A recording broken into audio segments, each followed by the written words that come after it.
the use of AI in the healthcare sector. I'll now move to briefly introducing our esteemed panel.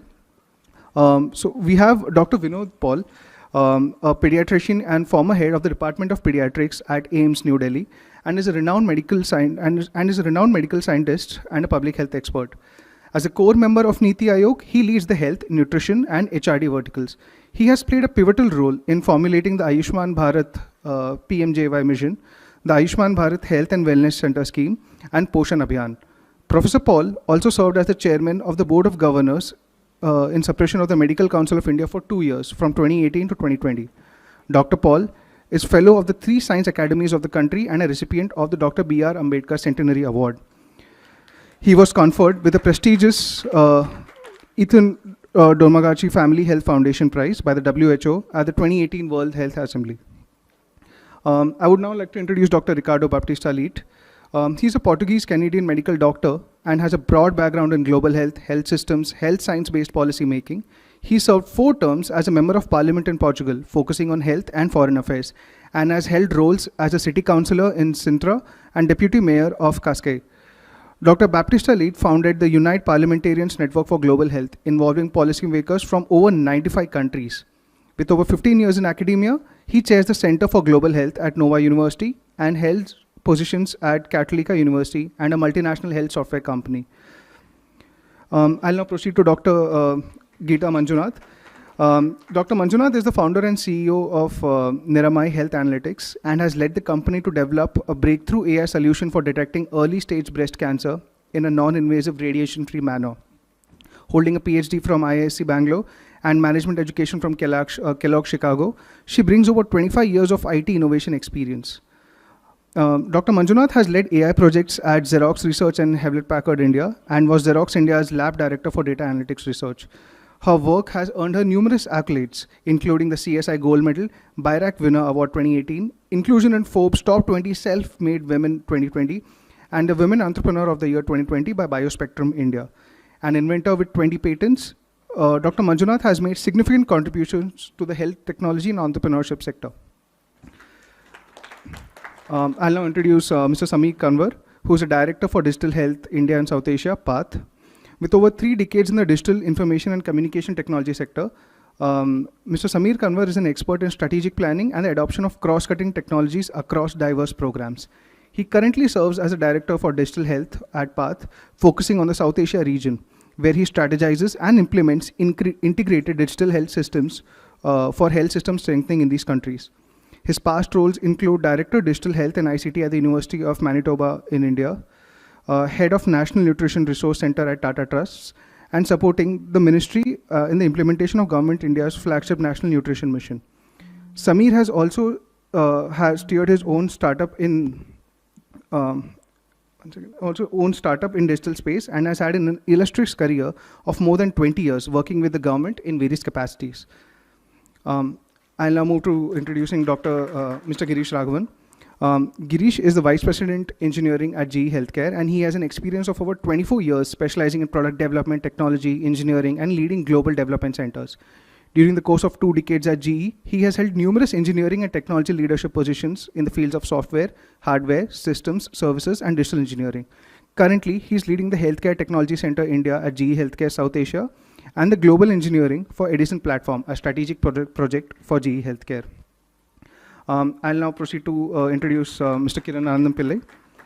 Kiran is an advisor with the National Health Authority, NHA. He's also a volunteer supporting NHA to create digital public goods under India's 2 large digital health initiatives, the Ayushman Bharat Digital Health Mission and the Ayushman Bharat PMJAY. Kiran is a telecom engineer by training and was a founding member of On Mobile, where he helped build it to become a public company.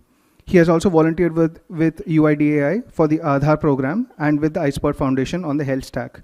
He dedicates his time to driving impact in healthcare. He is the founder and CEO of iDrishti, which delivers high-quality eye care from the district capital to the village level across Karnataka. iDrishti currently manages 12 high hospitals across Karnataka. So we welcome you. I would now also like to introduce Dr. Karthik Adapa. Dr. Karthik Adapa is a 2008 batch IS officer from the Punjab cadre who has recently been appointed as a regional advisor of digital health, WHO, Southeast Asia Regional Office. Previous to this, he served as the Special Secretary to the Government of Punjab, Department of Health and Family Welfare. Dr. Adapa is a medical doctor with a master's degree in public policy and public health and a PhD in health informatics from the University of North Carolina, Chapel Hill. Dr. Adapa is a practitioner, researcher, and educator. His research today focuses on designing, developing, and implementing various health information technology interventions. Dr. Adapa uses methods from the human factors engineering, implementation science, and machine learning based on his training in internal medicine, public health, public policy, and health informatics. We welcome you, sir. I would now hand over the floor to Dr. Adapa to guide the conversation. And once again, thank you, everyone.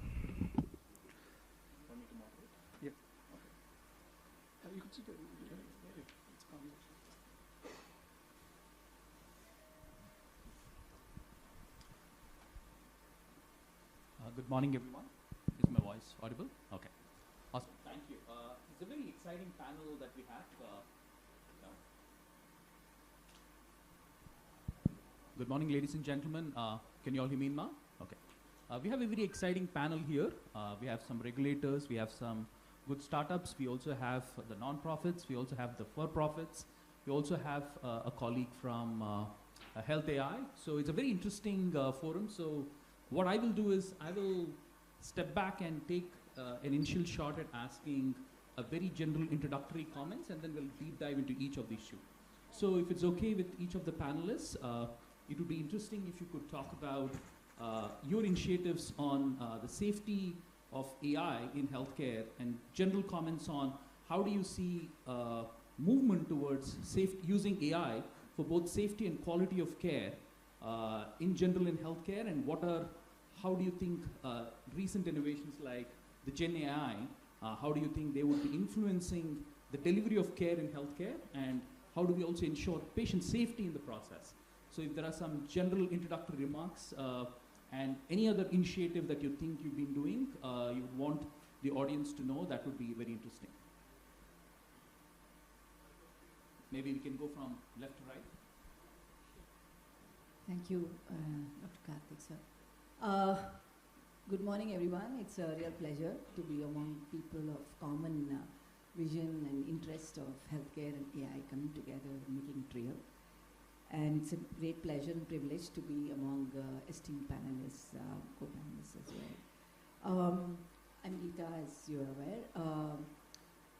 So just a little bit about what we do and then relate to the different questions that Dr. Karthik sir mentioned. We at Niramai have developed a new method of detecting breast cancer using artificial intelligence over thermal scans. As you know, breast cancer is a top cancer, killing so many women. You know, in India alone, it kills close to 1 lakh women every year. It's unnecessarily, literally unnecessarily, because these women would have lived longer if the cancer was detected much earlier than finding it by hand. So for this problem, we have developed affordable, accessible, portable, safe, basically radiation-free method of detecting breast cancer. The good part is, for this audience, it is completely powered by AI, and AI is the differentiating factor which makes this happen. Because thermal scans have earlier been used for detecting or at least guessing if there is something wrong, but adding AI makes it accurate enough compared to the existing methods, or in some cases much better sensitivity than existing tests, to make it really usable.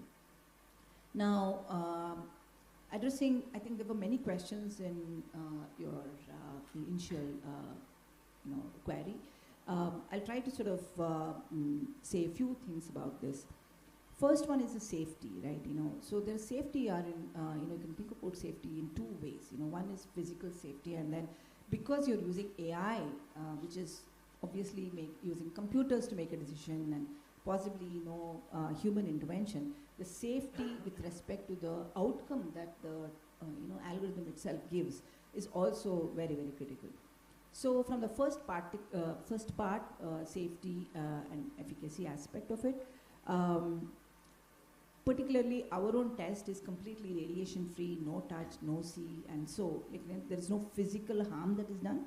Having said that, we all know that regulatory bodies, first and foremost thing that they look for is safety and efficacy of the device before handing it over. Or if you're doing a clinical study, the first and foremost thing that an ethics committee looks at is this new device being tested doing any harm to the person now or in future in the, basically any, adverse events that are reported in the next few years, all that has to come in. So any medical device that's going into the market should make sure it has gone through the ethics committee approval and clinical studies which are proving the intended use of the device, right, to sufficient level of accuracy that is needed. Especially when we have AI-based devices, there's always this, what is sufficient enough? Obviously, the best thing is 100% sensitivity and 100% specificity, which obviously no tool can give, no human being also can give, no expert doctor can also, I believe, claim, right? So there's a lot of thumb rule that people use, and one of them I heard, and it may be useful for some of you working, is that if sensitivity plus specificity is 150, like sensitivity is ability to detect cancer or any other disease, and specificity is ability to detect no cancer, right? So if that combination or literal sum is more than 150, it is ready to at least start doing a study and prospective study, and if the results are good in field, then you can use it. So this is one level of safety I would put from an accuracy standpoint, which is the outcome of the machine learning algorithm itself. And the first part which I was mentioning is about going through an ethics committee approval, which means that there are 15 people looking at the same device from different perspective and bringing in the safety guideline and moving on. So I'll pass the mic right now, and happy to answer any question further.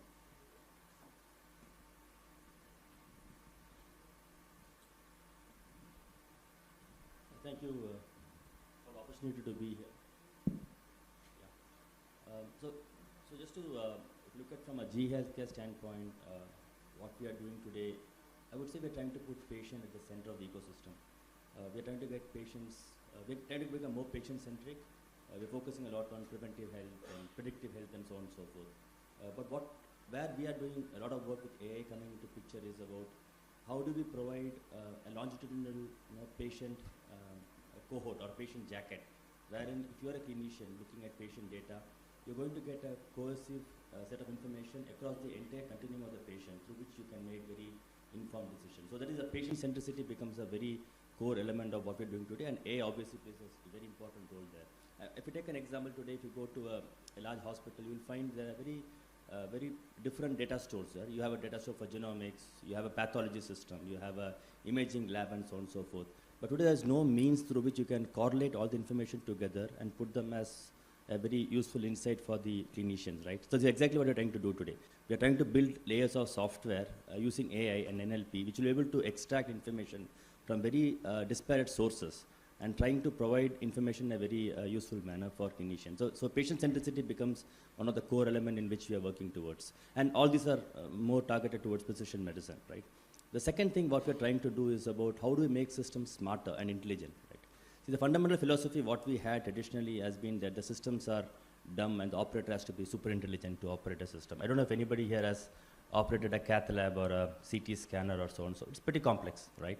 So what we have been doing in the last few years has been to make the system smarter, where the systems would in turn tell the operator what to do. So we are trying to democratize patient care.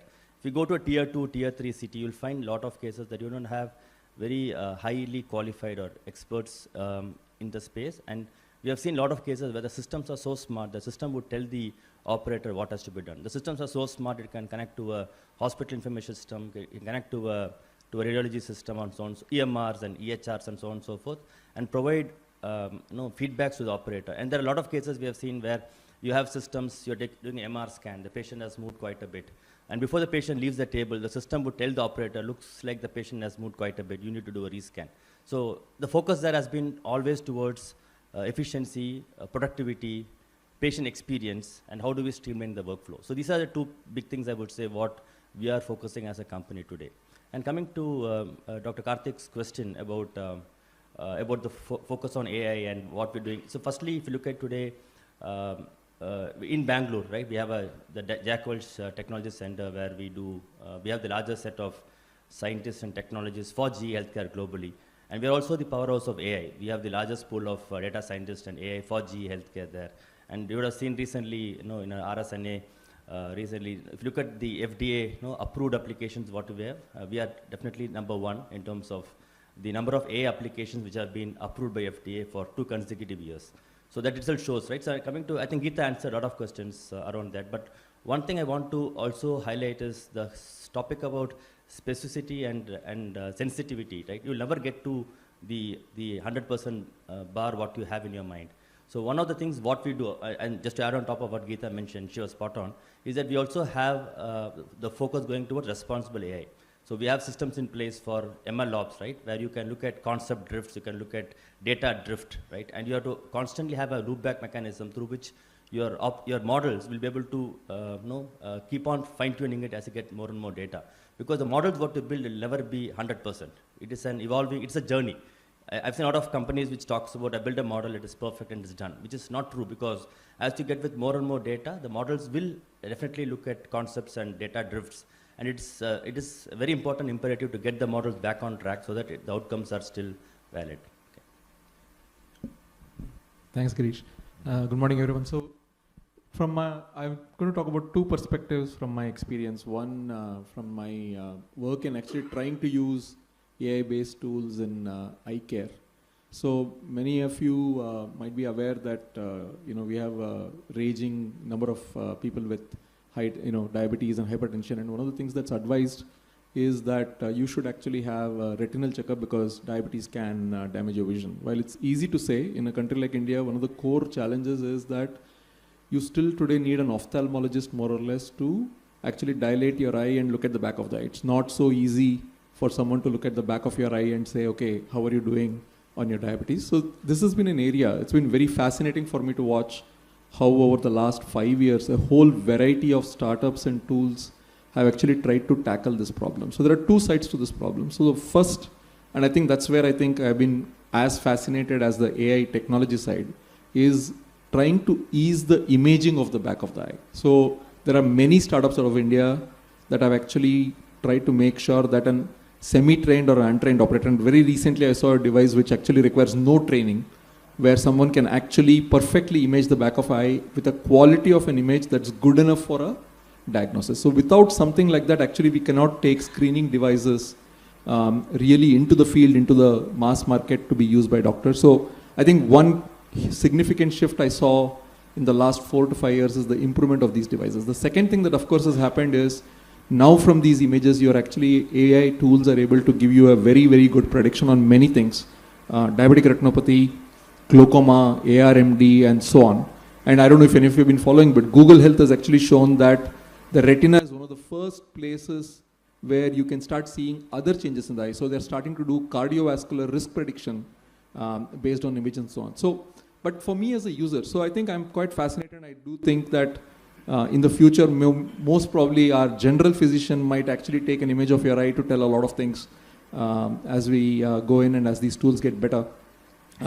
One challenge for us as users has actually been in terms of how do we understand validation. There have been many, many players who have said that, look, we have taken all these retinal images, we have run algorithms, and we are able to provide this prediction. But as a end user, what do I trust, and how do I say, okay, I really think that they have this? And today I think we have to do as individual users a lot of thinking through the validation. And so how the validation environment for India evolves, I think is going to be quite important as we start looking at AI and AI tools.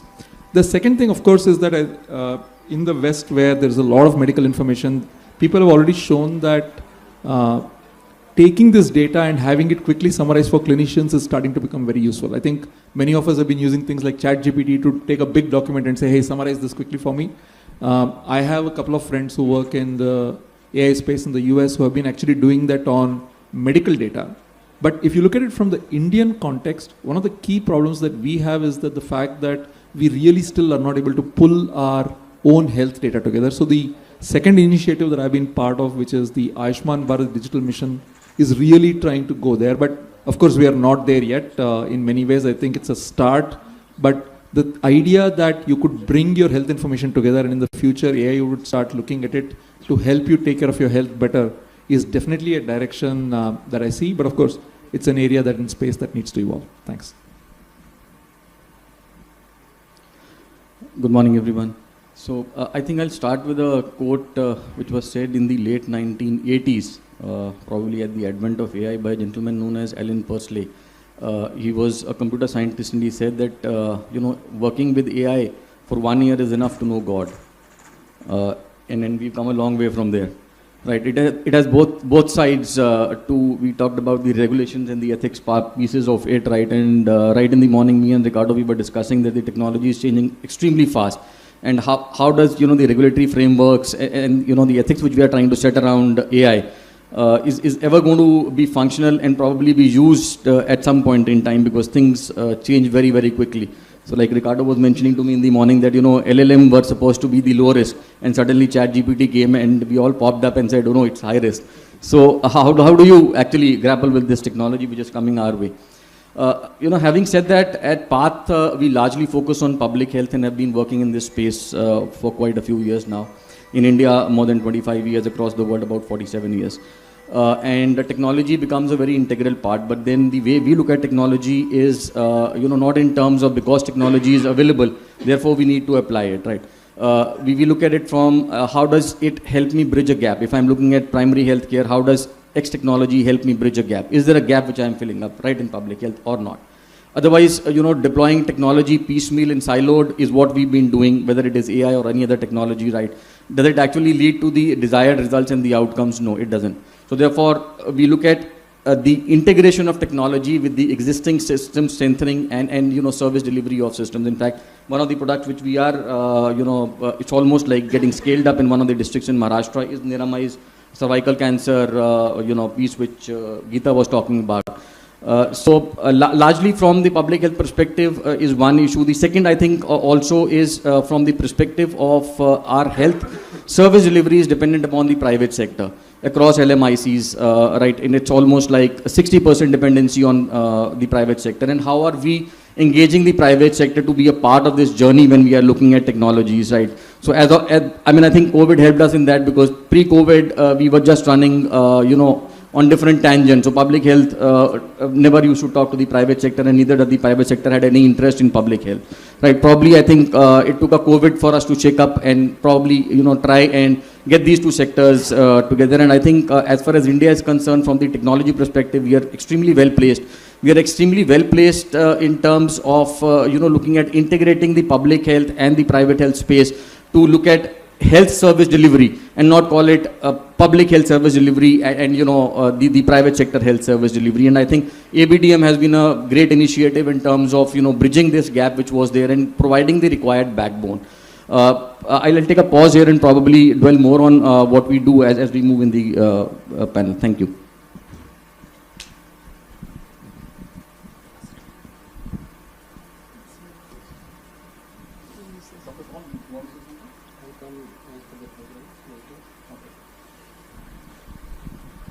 Okay, I think this was a very good introduction. I wanted to kind of step back a bit, and I've thrown a lot of questions there to just get us warmed up. I'll kind of get into a little more of fundamentals into what is the theme of this conference, which is more of responsible AI. There's a lot of conversations on what should those frameworks be to set in what is a responsible AI. Now, I know some of the work that Dr. Geeta has done, so I will first start with her. Dr. Geeta, on the way Niramai has built its breast thermography augmented by AI, can you actually walk through what do you think as you built? I mean, people did not talk about responsible AI 5 years back, even in the research arena, even in the most developed countries. So when we started working essentially on AI, we were essentially thinking about how do we develop AI, not just as develop, build, design, implement AI, but today the thinking process is just like how you would have a drug, which goes through multi-phased clinical trials, both for safety and efficacy. There are examples both in LMICs as well as in the developed world today on how do you truly take from the proof of concept stage and then truly implement it in the clinical environment. Now we have an example from Niramai, which has really walked in, which has a very interesting journey right from the stage of a proof of concept and it's essentially been implemented as a population level screening tool in Punjab. So I wanted to kind of wanted to ask you on what has the journey been when you were probably blindfolded on what really should the framework be. So if you could enlighten us on what were, and purely because it's a research conference, if you could talk through the methodology that Nirmaya has used, and if you could deep dive into what should responsible AI framework be for the times to come. Thank you for that question. And the last bit was amazing because yes, we have implemented it in Punjab in 15 districts, and with just one device going around for a few months, already 22 cancer patients have been treated. Right? It's some more are coming in, like they're doing the follow-up diagnostic, and Dr. Karthik sir has been a huge supporter after he learned about it midway. I think that's when he presented an interim report, and he said this has to happen, and then he made sure that all the people are aligned. Thank you for that. So just from a journey standpoint, as you mentioned very rightly, 6 years back when we started, all I knew was just jumped off from my job and said, okay, we have to make this work. And I didn't know what a startup meant, how to raise funds and all of that. And definitely I knew how to build AI models and lead teams. But then how to take an AI model onto the ground, put it in a field, put it in a hospital, right? So that definitely was an issue. So first thing that I think that comes across is like literally common sense. If I were a user, what would I expect from the device that I'm using it? So when you actually put yourself in the shoes of your end user, not the customer and end user are different, by the way, many times different for especially healthcare and AI and all of that. So both aspects are important, but to start with, when you're talking about responsible AI, I think we always have to keep the end user in mind. If I were getting detected with breast cancer, or the tool says that, and then I would go about doing the next test and it was negative, how would that be? So the first thing was the false positive part of it, because there can be a lot of emotional trauma. So what we did was the messaging of it. Though our intention is to detect breast cancer, but we message it very plain, saying that it detects breast abnormality. And to be on the safer side, you need to do the follow-up diagnostic work, because obviously everyone knows biopsy or histopath generally, is the final golden truth, and no imaging can replace that or be equal to that. That's plain, right? So messaging accurately, if you see in our reports, nowhere we mention cancer or malignancy. We only say you require a follow-up diagnostic workup. So that is first thing from a false positive standpoint. False negative is something that we said we should never, if possible, never ever have a false negative. Touch wood, so far we have maintained that, and whatever so far mammography or ultrasound has detected, or even MRI to a small study, we have been able to identify that as as true positive. And then of course false positives are also much lower. So ensuring that your AI model, it depends. This particular, whether you want to prioritize sensitivity or specificity is very much dependent on which intended use it is, which claim it is, so it's very, very, specific to your device. But first of all, sitting with the end users or being in the end user's shoe, and then discussing with the doctors who are going to be your customers, and figuring out what is more important for the use case that is very, very important. In our case, if you're going to use this as a screening or a pre-screening, if that makes people happy, right, then we have to make sure that we do not, hopefully, miss any cancer. So that was one aspect, and we have fine-tuned our AI algorithms to, the loss functions and all of that, so that, we try to prioritize sensitivity over specificity. The second thing I think is really validation. I think there is no second thoughts about being responsible. There are different ways, training. How do you train the model, right? Are you going to have a mix of all different types of abnormalities that can happen, benign as well as malignant? It's not sufficient to just say normal patients, malignant patients, I'll train a model and it will detect. There will be so many benign cases, different types of benign. So initially, we didn't know what we were doing, obviously, as in like where we will end up rather. But there was no single breast thermal image available on the public with a biopsy result next to it. So every bit of the 600,000 plus images that we use and have today it's collected by us. That's why it took so long, right? So initially, so we said every person gets our test and she goes through all the remaining imaging tests that conventionally is done in a hospital, which is mammography and ultrasound. And if she's positive, she goes through a pathology, that is histopathology as well. So the biopsy result is used as a class label to train our model. So how authentic is your training data with respect to the ground truth? Because today there's no doctor who can look at a thermal image and confidently say whether it's cancer or not, because it's a very, very complex problem, and that's why thermography as such, which is a visual analysis, is a lot controversial as well. So we wanted to make sure we will not ask a doctor to view a thermal image, but we will actually go with what is considered as golden truth to do the labeling. And then how do you choose the training sample itself, right? Like I mentioned, many benign cases. So we had, instead of random sampling, K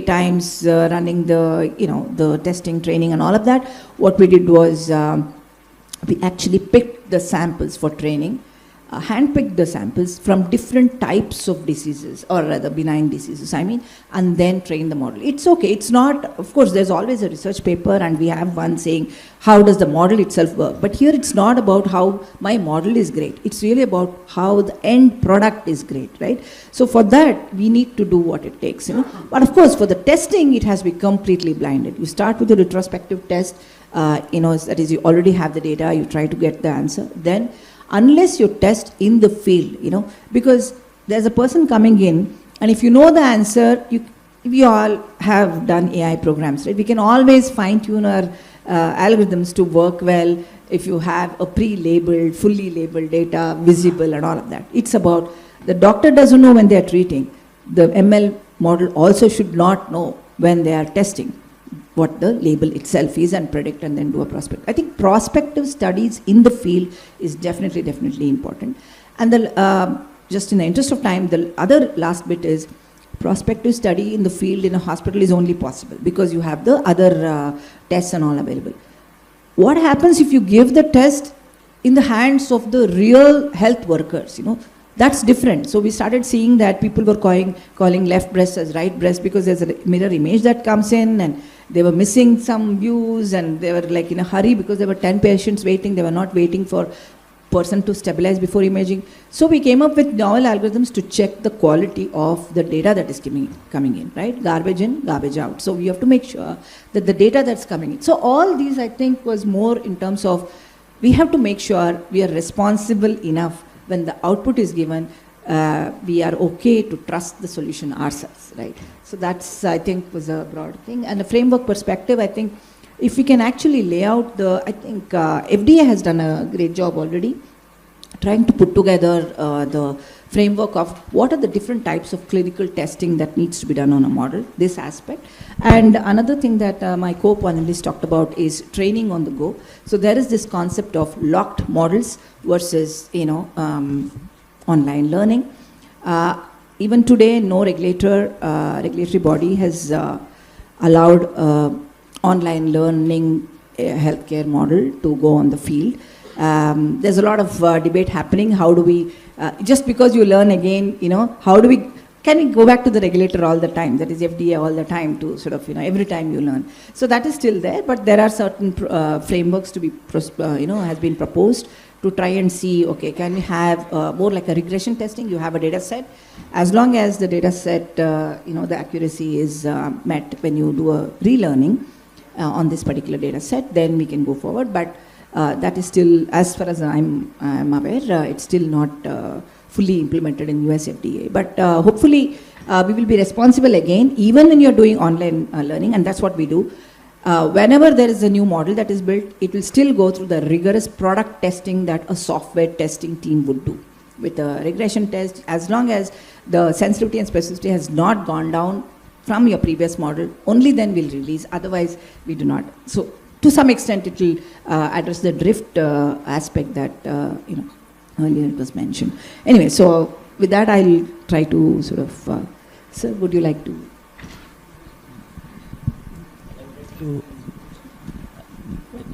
I'm audible? Hello?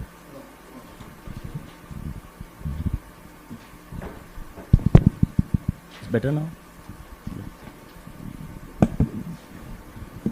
I would like to just add one additional point on what Dr. Geeta mentioned. This is, if any of you are interested, you can look at Stanford School of Medicine, right? They have done some very interesting work on responsible AI. They have got this concept called RISE Health, which stands for Responsible AI for Safety and Equitable Health, okay? So they're trying to come with some frameworks on how, because this is still a very growing area, it's not well explored. We're also learning as we go. I think Geeta covered that pretty well, right? We're all learning as we go through the journey. So the work done by Stanford School of Medicine is really phenomenal. They put together a framework where how do we bring in safety and make sure healthcare is equitable through a well-defined set of structural framework. And one of the very important elements what they have referred there is about having a diverse set of experts, multidisciplinary experts, who are part of a committee who would constantly keep evaluating what's happening and then making sure it is not deviating from the objective what we have. So that is one. And again, if you look at Stanford, again, they've done some phenomenal work on how do we make AI more human-centric. Because one of the biggest worry about responsible AI being irresponsible is, are we going to go away from the human-centric approach what we have? So they also built frameworks around that. I think if any of you are interested, you could dig deep into that. And a lot of companies around the world have having that as our gold standard. We're trying to look at that in a holistic manner. Any other panelists? Just I think a couple of things. Unlike in Dr.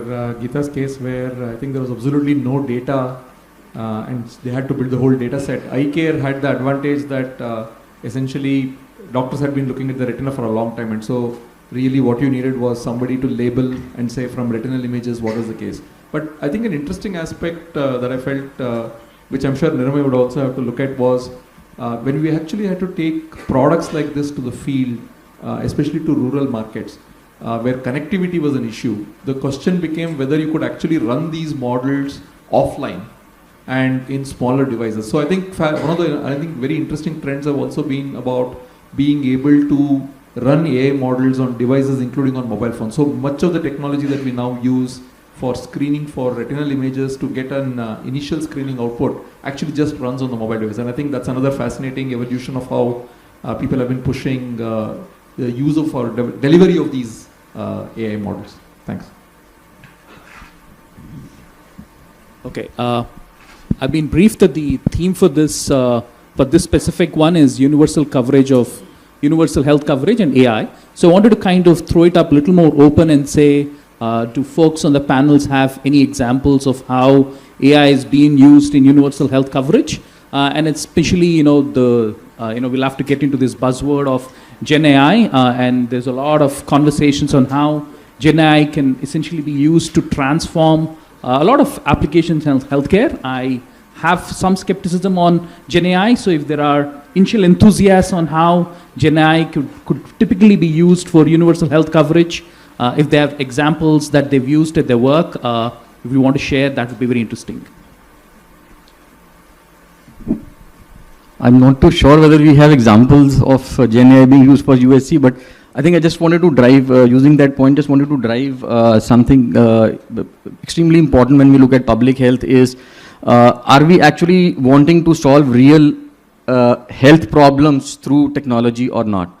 For example, let's say, I'll just quote Dr. Vinod Paul. He keeps talking about, the first 1,000 days, how important they are when we are looking at achieving the SDG goals or looking at the next generation. Because if you miss out those first 1,000 days, you lost the battle actually. You can keep coming back and trying to, look at the malnourished children and all, but I mean, really you don't have a solution for it. So how does technology help us, probably solve those problems, right? So can the HRPs be predicted and managed through, let's say, some AI tool? Can we predict stillbirth? Can we handle LBW children? Can we ensure the required service delivery is available at the right point of care or not? So all these problems can be worked out through technology, right? But then there has to be an integrated approach where we are looking at service delivery, we are looking at health system strengthening, and then we are looking at what role can technology play. For example, let's say look at resource management. Now, WHO predicts that probably 13 million lack of health workforce is going to be there in the world in about 2030. So are we moving towards, can technology help me bridge that gap? We've seen telemedicine and we've seen the, application of telemedicine as part of COVID, and e-Sanjeevani is a fantastic example in India, right? Can that be used? Can there be a decision support mechanism which can be built on top of telemedicine, which can support, let's say, a healthcare worker at the community level to be able to probably do the initial screening, do the initial prediction, right? And how do we use technology for screening? I'll give you an example. I think about a year and a half back, there was a report on TB. It was a very small sample size in India, but it said that 50% of the cases were asymptomatic. Right.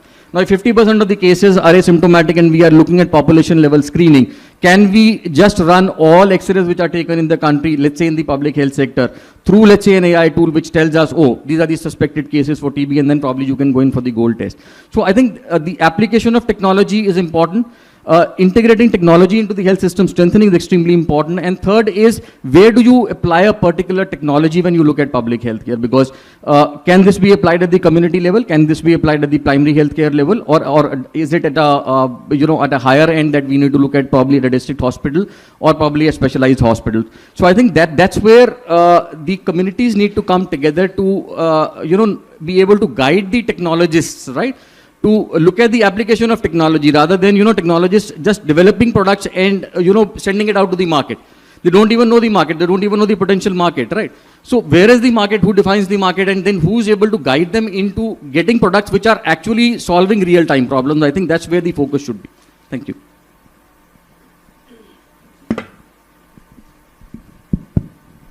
Well, I wanted to address the question of universal health coverage, and picking up on where Samir left off. I think that we have to take into consideration that the world has put universal health coverage as a goal by 2030 under the Sustainable Development Goals. We're halfway through. These goals were approved in 2015, and we've only completed 15% of these goals. So out of the 50% we should have achieved by now, we've only achieved 15%, so we are failing miserably. So if governments were CEOs in a company, they would have been fired by now. And so we need to acknowledge very quickly at a global level that governments alone cannot do this. We need the private sector. And technology can be a leverage in the direction of achieving universal health coverage. But I think it's also very important for us to think in a session on global health what universal health coverage actually means. Because applying good technology on bad policy leads to bad results. It's not just bad data, it's also having a bad framework on which it is built. And today, what we are seeing is that the richer countries of the world have developed broken systems that we call health systems, but in reality are disease systems. They are disease-driven models that spend 98 to 99% of their resources reacting to disease in an absolute failure to prevent disease and promote health. And this is leading to a rise of costs and to a rise of the burden of disease that is unsustainable and will lead us to hit a wall sooner or later. And what we're seeing under the mantra of universal health coverage is exporting these disease-broken models towards low and middle income settings. Now one can say, and I fully agree with Samir, technology can help solve many of the underlying problems. The lack of healthcare workers is probably one of the most stringent.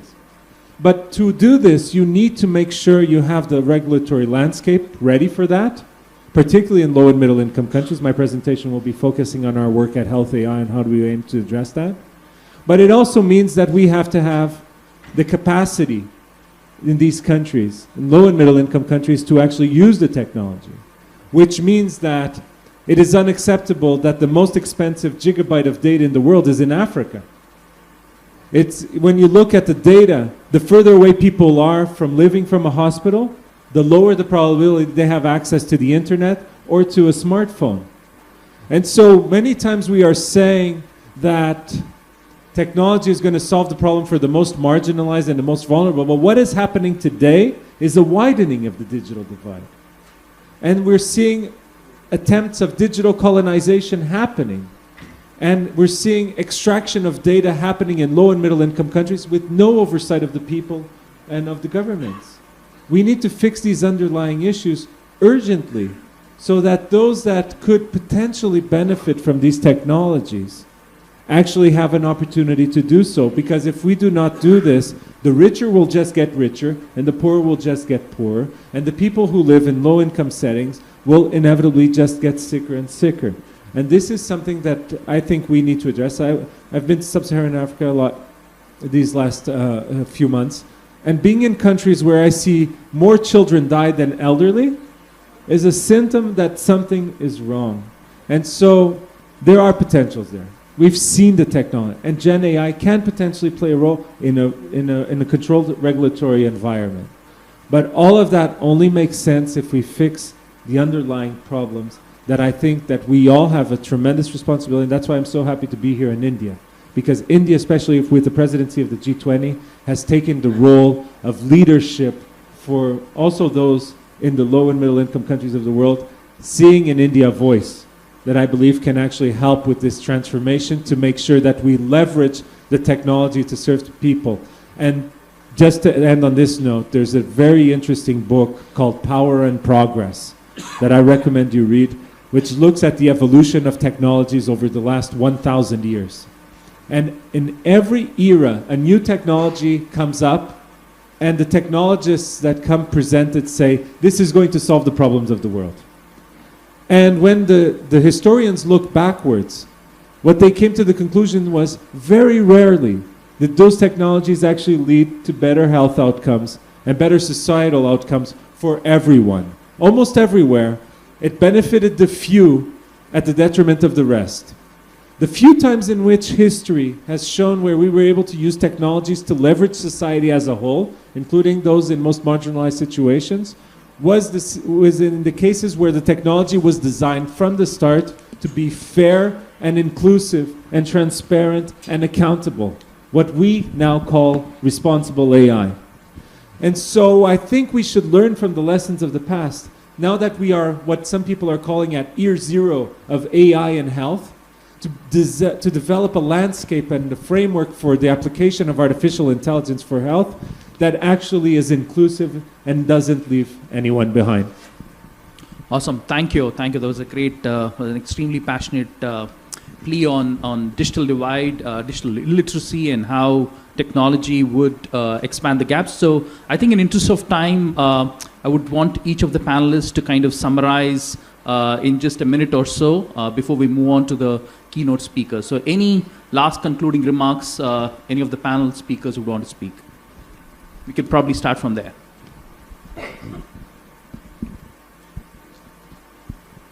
Nothing much. I think we need to look at technology from the perspective of an enabler, what Ricardo was saying, right? Rather than being the front runner or being the soldier on ground, right? It can only do as good as the way it is applied, and when it is applied within a structured framework, right? Until we've got a framework and we understand where technology is to be applied, probably we'll end up again failing and creating these inequities which he was talking about. Thank you. So I'm an eternal optimist, and I'm a big believer that sometimes we can't see the pace of change. Our minds are linear when we look at the past. And I think really if we come back here in 5 years, I think the amount of how much data, each of us are generating so much significant data. I wear this watch, the amount of health data it's generating is significant. I think we have various technologies and things that are trying to bring our health data together, like the ABDM initiative. To me, it's not going to be very surprising that the way healthcare is going to be delivered, using my data for my benefit in the next 5 years is going to significantly change because of AI. I am looking forward to it. At the same time, I am also very interested in seeing whether the right set of regulations and frameworks that make sure that it's safe and that I'm getting the right recommendations also kind of come into play. I think in my view, I believe that we are actually at a crux of huge healthcare transformation, right? It's significant. If you go back and see in the 80s and 90s, right, what we saw for telecom, I think healthcare is going to be maybe in the next 3 to 5 years, right?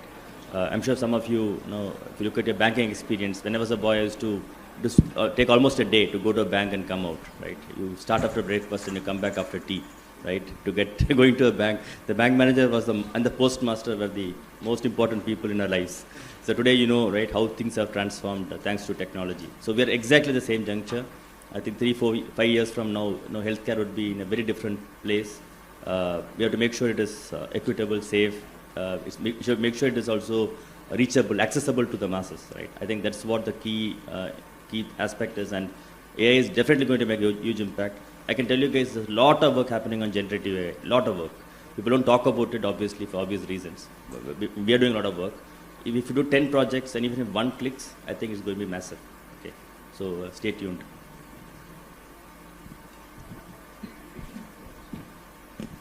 Okay. So my comment is more coming in from the Indian in me. I think all of us are very, very fortunate to have been born among people who require help, and we all have the mindset to try to solve this.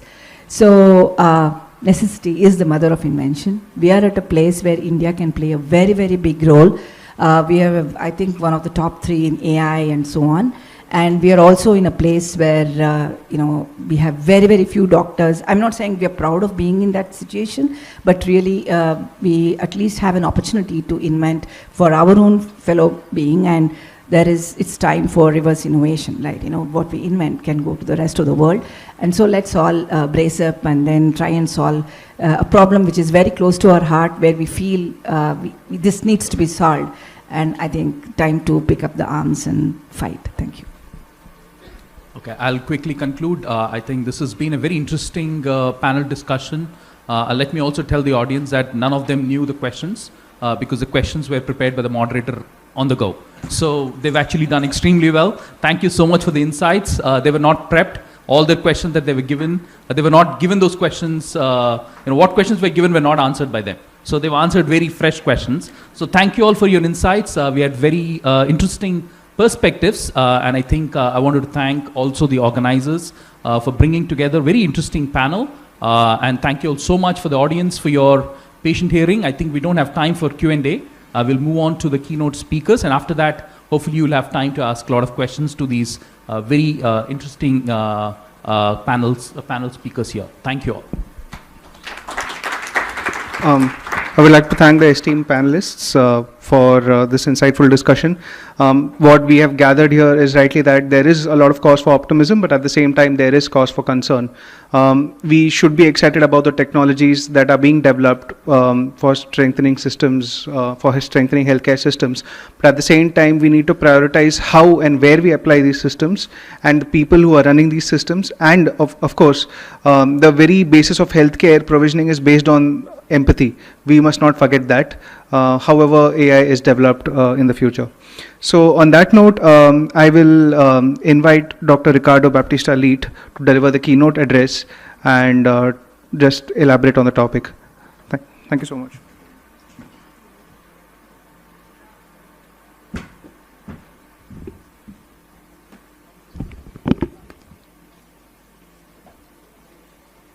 Well, good morning. Good morning. All right. So we're talking a lot about artificial intelligence during 3 days. We can't forget the human connection. And that is something that I think is extremely important, because at the end of the day, the technologies that we develop, the amazing examples we just heard on this panel, are to serve the people. And we have also seen a lot of studies, especially in the media, focusing on the amazing outcomes that technology can produce. What we don't see much is how the symbiotic approach between humans and machines normally lead to even better outcomes. And I believe that the data is showing us, and the evidence is showing us, that the future of healthcare is going to be symbiotic. It is going to be a hybrid between machines and humans. And the sooner we embrace this new future, the faster we will be producing better health outcomes towards the well-being and quality of life of citizens. And to embrace that, and to address many of the issues of regulations that we were just talking about here, I am very proud to be heading Health AI, the Global Agency for Responsible AI in Health, which is precisely trying to do the foundational work so that in the future we have the regulatory landscape that is necessary so that everyone can benefit from these technologies across the globe, in partnership with very relevant multilateral organizations such as the World Health Organizations. So these people are all doing fantastic things in AI. We like to say we are the plumbers of AI. And so in the sense that if we do our job right, nobody notices, but if we fail, the toilets will overflow. And we want to avoid that together. But before getting into the details of what we do, I just wanted to share some numbers so you have an idea of how big the transformation, the intelligence revolution is really becoming. And we're seeing that the market of 11 billion US dollars in 22 will quickly expand in just 10 years to over 400 billion, if not more, over the next, until 2032. And we're looking how the Asia Pacific is right now the fastest growing market, despite North America right now still being the largest, and as we can see here, and clearly India is playing a leadership role when we look here at the number of startups, for example. Big tech are all investing deeply, and this is what we know publicly from our colleague from GE. There's a lot of things being developed that we are unaware of. But if we just look at, almost everyone is working, for example, on virtual scribes, which means that the idea of a patient going into a physician's office to see their family doctor. Today, 70% of the time a patient is in their office with their family doctor, 70% of the time they're looking at the back of a screen while the doctor is struggling away on a keyboard. In some cases with 2 fingers, right? We know the classical example. Well, the future we're seeing here is actually a future with no computer in the room, where actually virtually, an Alexa or a Siri or somebody will be collecting that data and actually transcribing it into electronic records that just need to be approved, keeping the human in the loop. But all of the work of collecting the data, potential recommendations of action, and so forth, the clinical support tool will all be done virtually. And that's just a small piece of the many things that these big tech are investing in. And when we look at the top trends of AI and healthcare, we can see it across the board. From healthcare analytics to diagnostics, telehealth, robotics, you name it. It's across the board. Population health, of course, is there. Cybersecurity, I foresee with the rise of quantum computing, will be the biggest risk and liability, but also opportunity moving forward. And we talk, and also personalized healthcare, and looking into the near future, we will probably see a very important fusion between synthetic biology and artificial intelligence and machine learning play a critical role in what will be the future of healthcare. Very exciting stuff coming down the road. And if there was any doubt, it's not just about market share, it's actually about intellectual property. And when we look at the patents, the rise of patents since 2015 is amazing. And this is just until 2021. So prior to ChatGPT, just yesterday, so I was mentioning how there's the era pre-ChatGPT and post-ChatGPT, and we know that we are already on a rise. Now it's becoming exponential. But we are also moving towards a very fragmented landscape, where we're seeing that each country, almost isolated, is trying to have an approach to how to regulate, how to address these challenges. And fragmentation is a problem, because with fragmentation leads to complexity. There is only one beneficiary when we have a fragmented regulatory landscape, and the beneficiary is called the lawyer. The lawyers' offices are going to make a fortune because they have to adapt to the regulatory landscape for each company, for every startup, every small and medium enterprise that works in AI, that wants to go global. If they have to adapt their process to the regulatory environment of every single country, they will not survive. And so if we really want to foster innovation, we need to fix this fragmentation towards a harmonized approach. And so this is one of the big challenges, which is these evolving regulations. The fact that AI is so fast and this space is moving so quickly. How do we address this? Well, Health AI has defended that we should have light legislation but effective regulation, understanding that regulation can keep up to pace more easily to keep up to pace with emerging tech. Moving towards the global harmonization, as I've mentioned before. so that we can avoid what we're now seeing, which is this differential requirements in every country with varying approval process and timelines, making it a legal nightmare for companies. Data concerns is very huge. I mentioned before how data extraction is happening with no oversight. This is a violation of individual but also nation data sovereignty. And this is something we need to address if we want people to trust the technology. And what we are hearing when you go to coffee shops where you see grandparents talking about artificial intelligence nowadays is the word fear of how, and you know, a lot of technologists and many of us are probably to blame because of the way we've been imposing these challenges. And post-market surveillance is critical also, so that we can learn from the past where we deployed a lot of technologies when it came to healthcare into the market without putting in place these mechanisms, so we actually know if they're producing good outcomes. This is critical so that we know that we're investing in things that actually lead to better health outcomes instead of leading to more disease, which is what we are seeing in many Western health systems. So the need is clear.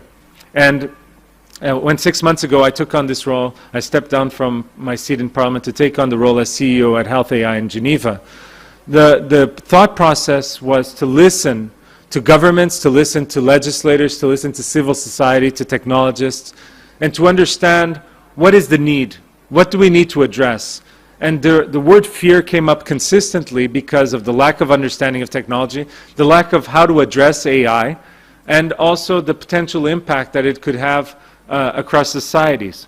And so the need is clear to address the lack of effective governance, which is increasing risks for citizens and systems alike, and also hindering the adoption of responsible AI solutions that could lead to better health outcomes. Because if people don't trust the technology, they won't adopt it. If they do not adopt it, that will slow down the pace of investment and research and development, which is now at a high, it's growing, but we need to make sure that we're creating then pathways to access to market, because all of this investment needs to reach the citizens at the end if we want to continue to fuel the innovation pipeline.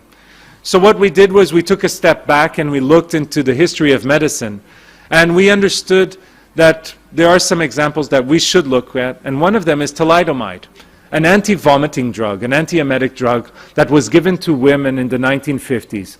This ended up being a global health tragedy because there was no regulation at the time, and more than 10,000 babies were born with birth defects, many more died.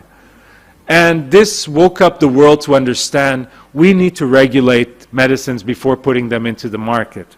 And that created what we now know as the regulation of medicines.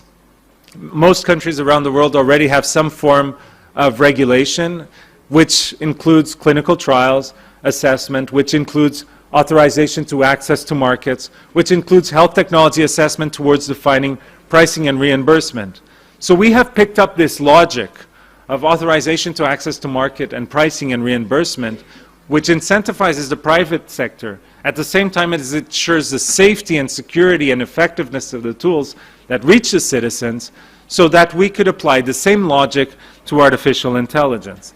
And so when computers are going to deal with our health, we believe that we can help deal with the computers at Health AI.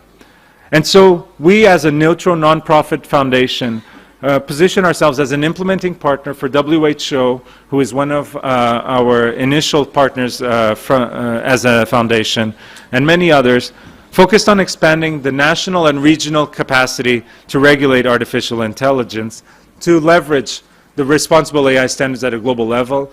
And just recently, the Global Initiative on AI for Health, which is led by 3 UN agencies, the World Health Organization, the ITU, the International Telecommunications Union, and WIPO, the World Intellectual Property Organization, have the 3 appointed Health AI as the co-chair of the Regulatory Affairs Working Group of the Global Initiative on AI for Health.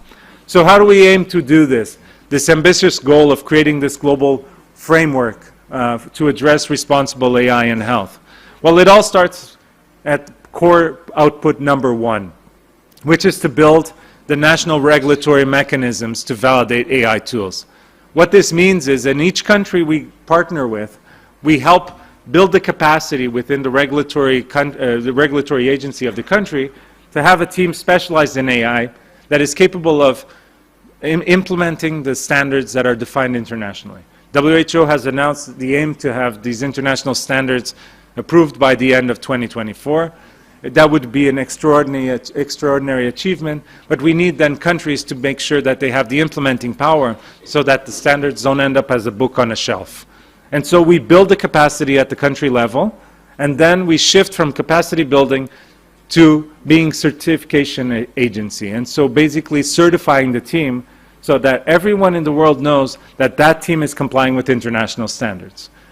By doing this, we are ensuring safe, quality, effective tools are reaching the market, but companies finally have a pathway in each country on what are the requirements to enter the market and towards getting their technology reimbursed when the technology is used by the health system.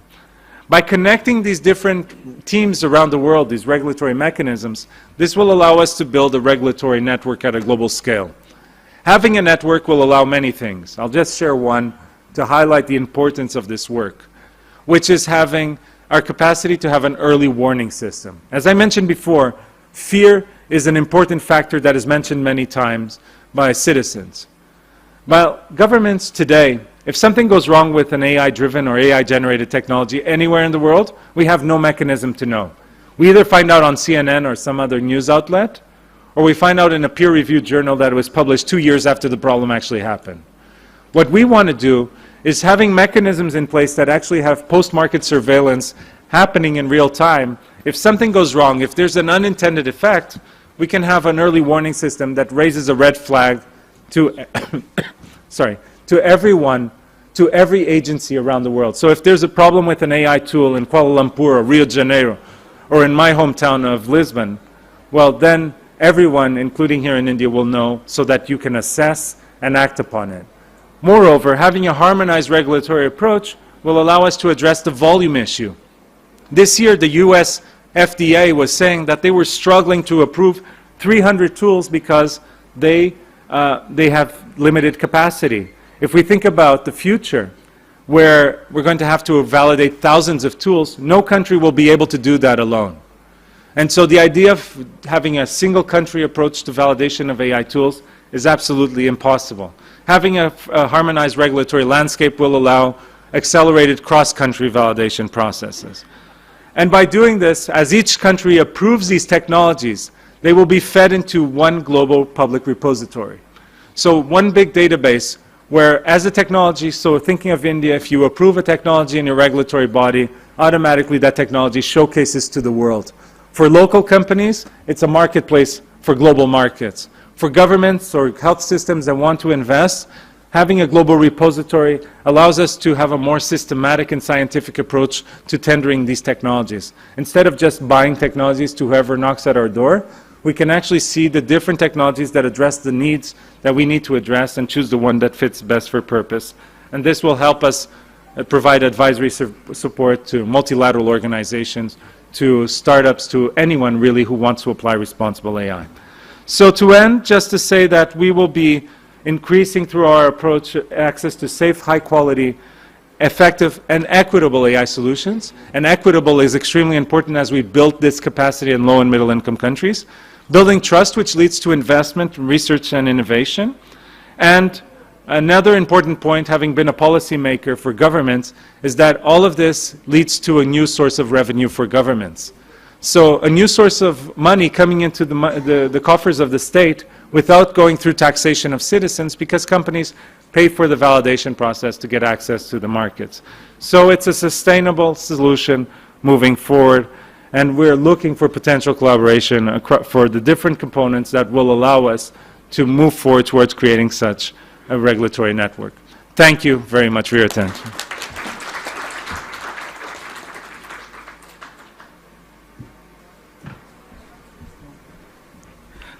Thank you for the concise presentation that reiterates the need for effective governance for the use of AI in healthcare. So I would now like to invite Dr. Vinod K. Paul to deliver his keynote address, building on all the themes that have been discussed in the panel and building on the ideas that have been discussed so far. Good morning, thank you. Thank you very much. Esteemed panel, esteemed colleagues, friends, this is an exciting time, early morning, to discuss something which we believe is transformative, which has caught the imagination of everybody,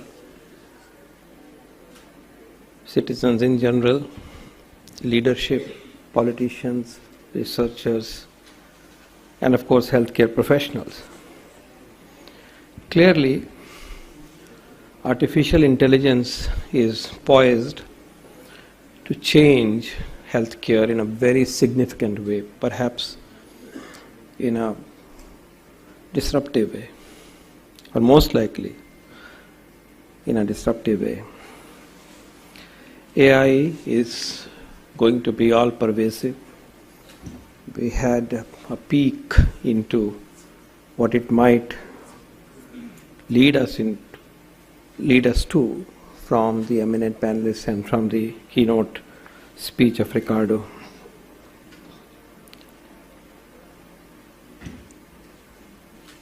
I like us to remind each other that AI is built above all and essentially on the digital systems.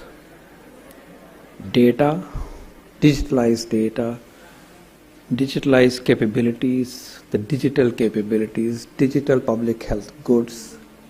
And therefore, the first message for all of us coming from policy enabler from the government is that for us to make the best use of AI and to be in the leadership pole position, our efforts to widen, expand, to have strong digital system in the country is therefore essential. That's where it starts. And we have a lot that we can push for. We have a lot to be proud of. We are in the lead in many ways. The world looks upon us for digital solutions, the classical ones, and on that we have an opportunity to excel in the space of AI and space of AI for health. I have said in one of the earlier meetings, and I'm going to repeat that it is India's destiny to be the leader in digital health, because the building blocks are already there, the capital is here, the R&D system is there, we have the presence of the biggies in the game, and we have taken very important steps over a period of time in that direction, including the Ayushman Bharat Digital Mission and including Ayushman Bharat PMJ mission, in which Kiran was associated with, but also we have applications such as Nikshay, such as Anmol, such as Poshan Tracker, and above all, the most famous being CoWIN. So we have the capital available to us to build on. It's our destiny to lead the world in digital health. And therefore, I believe it is our destiny to lead the world in AI for health. That's our destiny. And we, as government and as various sectors and stakeholders, must take the right steps that we make use of our advantage that we have in this regard. And I'm glad that you all are here, and this conference is providing an opportunity for exciting thoughts at a very important juncture when AI is really all over in terms of its buzz. We will devise AI technologies and demonstrate their use not only for India but also for a lot of other parts of the world, particularly the global south. That's our commitment. That's the paradigm on which we will build our discourse, on which we are developing our strategies, Some of that will be unveiled during this conference. There is an inflection point the way we are working from now onwards, I can assure you, within the government. We're progressing like this, but we are now looking forward to progressing through an exponential track. So, clear commitment for us to deliver on this. We have to leapfrog. We cannot miss this. We are aiming toward a Viksit Bharat by 2047, and that's about leadership in these technologies, because here we are an early starter, unlike some of the previous ones where we had a lag period. Universal coverage means access to essential, access to important services without financial hardship. So it's about affordability, and it's about the services that we aspire for all of us. And universal health coverage embraces the principle of leaving no one behind.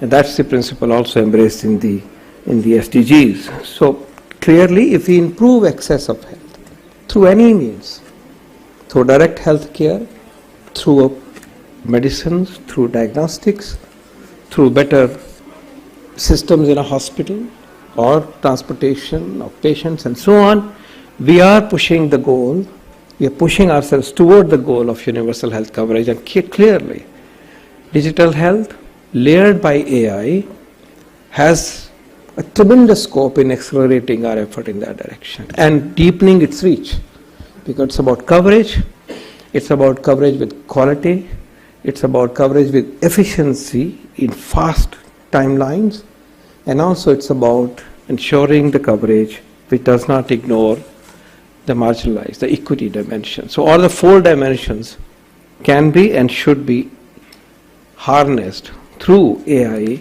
and at the backbone of the digital health framework.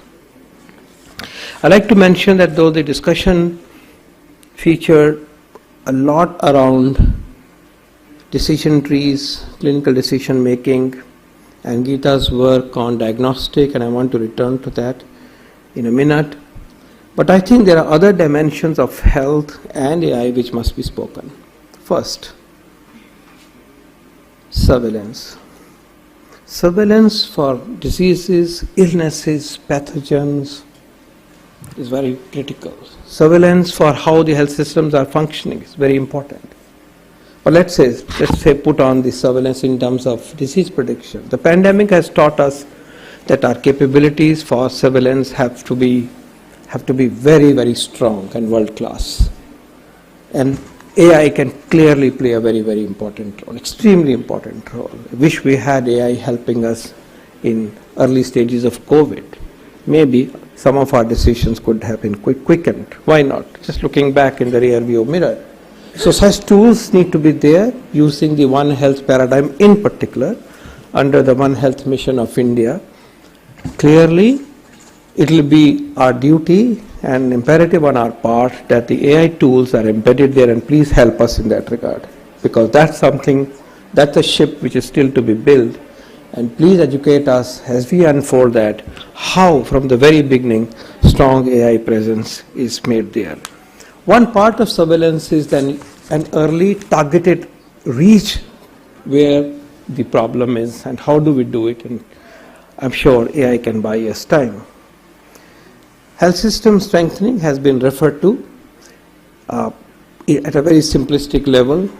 AI can help us on ensuring supply chains. One of the weaknesses in our system, in large hospital, particularly public health system, and in the primary healthcare system, is ensuring seamless logistics, drugs, diagnostics. Hemoglobinometer आ गया, लेकिन strip खत्म हो जाती है. Not that it cannot be done by other, analog means, shall we say, or the classical management or classical business management. Just that a tool like AI can make it happen more readily, and we have seen the power of digital systems in regard to the supplies and so on. It's saying the obvious, but when AI comes into picture, perhaps it will be even more efficient.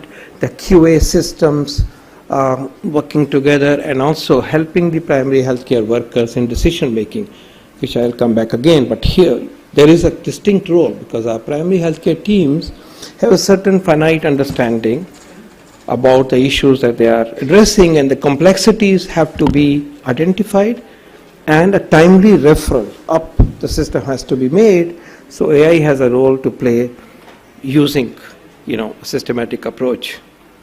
A very big scope for AI in health shall be, and we should be very conscious, and some of you should help those processes, are the research and development.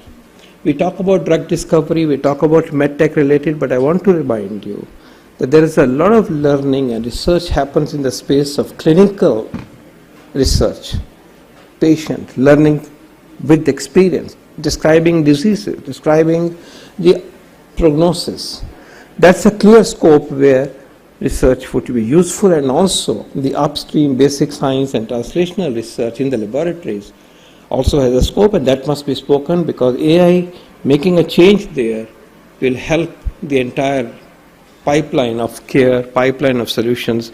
So it must be stated in this room that AI has a huge scope in research and development for health and healthcare and health products. AI will also transform health professional education, but also the way the doctors will practice. So please help us to do a better job as doctors, and there are things happening in that regard globally. I'm sure we will pick on them very soon. Improved service delivery by way of the algorithms, by way of diagnostics and screening and program evaluation is another space that we are referring to. But just to say that there is somewhat more larger dimension of AI in health than what perhaps we have been able to cover in this short period of time. Having said that, I like to remind us all, first important message from my side is that we need large data sets. I was in a meeting with the CEO of ChatGPT when he was here, ChatGPT when he was here, and asked this question. I said, what is the big thing India should do to be in step for leadership in AI? And he said, data sets. Data sets, data sets, and data sets. So I am echoing that by telling you that our data sets are fragmented. I'll come to the quality in a minute, but they are all over. In Ayushman Bharat, PMJ and ABDM, we learned that it's best to have federated data systems which can be brought together, but a lot more must be done. I therefore request us all to think about how to bring together existing data sets together so that AI learns from them, develops out of them, and we don't have to reinvent wherever possible, and we can do it with speed. So I'm making a strong recommendation, which I did to other systems as well, is to bring the data together, and you may be aware that we are talking about India Data Set Platform in a very big way as a part of our new journey for AI. So large data sets, what are the rules of bringing it together? How do we ensure that we use the data and we give credit to people whom data belongs? What are the issues of consent and so on? All that has to be walked through. But the short point is large data sets have to be brought together, and government itself holds so much of data, but it's all out there, not available. So we need to work in that direction. If we can get to understand the frameworks to bring it all together, Karthik, think about how it can be done. It's an opportunity, and you are in that role now to do it. And we'll do it for the world. Our solutions, I'm again repeating, are not only for India, they are for the world. This is a clear mandate from the Honorable Prime Minister. Our public goods, our health public goods, our vaccination, he always reminded us, is for the humanity. So can we work in a very big way for data sets? And here, a very specific appeal. I think we are weak, particularly in electronic health records. Because decision making, we are saying, but the decision making happens on a particular approach to medicine decision making. Till we change that paradigm, we would be aligning in some ways to to use AI to help us taking that process forward and perhaps disrupt it later on. Our EHR journey is lagging behind. Time has come that we move very quickly into it. And there my concern is, what about the quality of that record? I don't know how that can be circumvented. If I don't take proper history, I don't record that history. So it's not there. Then what am I, training my AI algorithm for? Inaccurate information? Incomplete? Where will it lead? I have no answer to this, but this is something that is worrying. Our movement for electronic health records in a systematic way has to really start, and I clearly think this to be the second most important priority. And in this regard, what are the rules of writing an EHR? The record is written by a doctor, and we are 14 lakh of us, 1.4 million, and we want them to become 3.0 million by 2030. How do we have that level of responsible record documentation on the part of each one of us? I hope someday AI can look after this, but till such time, my understanding is that it builds on what we know. So that's my second point. My third point is in regard to the point that Geeta, you have been making it very succinctly. Please hear her voice. We hear at times that there are solutions, please use them. We ask them, how did you validate? No idea. So first request to all of you, all of us, is co-create the solution. Have the user sitting with you from the beginning. Don't go when you already have invested. So be there. Follow the principles of ethical approach, of doing research. I would like to understand how good your tool is in terms of sensitivity, specificity, negativity. That's the only way some of us can understand this before the policymakers say, go ahead and do it. And answer the point made by Geeta, that algorithm working or a technology working in the hands of the provider, the specific provider, not the person who standardized it. But if it is a health worker, then how does it work in the hands of health worker in terms of accuracy of diagnosis? The same would mean for clinical decision making in the hands of the people, and that rubric is often not handled very well. I appeal to you to look at AI solutions for primary health care, for clinical decision making. I appeal to you to look at one thought of how AI can be used for better child development in the hands of simple families and how we can support them, because good development, good brain development in the first year of life, second year of life will make a huge difference. We believe there's a lot of scope in that regard. So we give you a call to create many, many more AI solutions. Toward the end, let me say a few specific one-liners. One, we will work together to streamline the regulatory system, because the classical regulatory system for health products may not work. We would like that to be one of our jobs to be carried out. I remind you that we have a health technology assessment system in the in the Department of Health Research. Please make use of it. This will come in the path before it is let out into the community. We have that system, but the broad regulatory system would need refinement, and we want to work with you. I give a call to the private sector to please come together, not just by way of product, but also to test the products and share your data to be able to do better. There is that little separation with the private healthcare system that we would like to bridge. My third point is ABDM should gather pace, particularly in the space of ECR and the other elements. Telemedicine is great, but telemedicine has one issue, that it does not give you continuity of care, because next time the phone will be picked up by somebody else. Can we use AI to give continuity of care even though we progress with telemedicine, which is great? And in the end, let me say that working toward India's leadership for AI in health and AI in general for national development, we would like to make sure that the health AI has the trust quotient which is very, very high. And that point has been made very effectively by Ricardo and others. How do we move on that? Help us wade through that journey. We have talked about responsible AI. The first document on responsible AI came from my organization, Niti Aayog, a couple of years ago. But we have now staring at us So we are now staring at a situation to have the right methodology, tools, and framework to make that happen, and we will very much like us to join in that journey. These words, my gratitude for the opportunity. I wish you the very best. Please continue to help us to create enabling frameworks, enabling policies as we move to leapfrog and to be in the leadership position into near future. Thank you. Jai Hind.